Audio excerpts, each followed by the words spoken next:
first thing that you'll do is to copy the Google Sheet over into your own directory. So go to download. You'll click on this open poll, the version, the latest version is always on the download page, and it'll bring you to this Google Sheet. There are several things here to note. Notice, first of all, the yellow, you are not to edit. Do not edit the yellow squares at all, that those contain formulae that are important to the app. However, the blue things you can't edit. These are the user IDs and passwords. And then later your student responses will be over here. You can delete those if necessary, though I can't imagine you would want to. So I'm going to make a copy of this. Make a copy. I'm going to call it, I'll just call it open poll with the version number, and I will go into this directory and I'll make a copy. So now I have a version that I can edit and change, and I'll deploy my app from this Google Sheet. This is my Google Sheet now. It resides on my drive.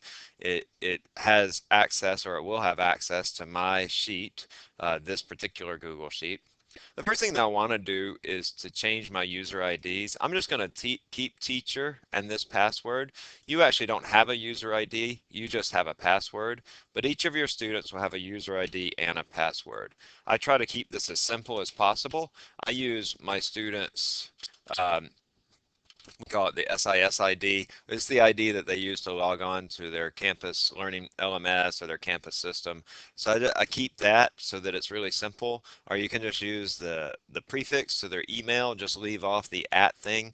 They're going to have to log into this every single day. So just keep it as simple as possible. In fact, you know what? I don't even use a password, because the way that I use clickers is for low stakes assessment. So there's no incentive for a student to, to log in as another student or to cheat, or it's not going to happen. So I don't even do a password. I just make their user ID, which is in our case first initial, last name, and some number.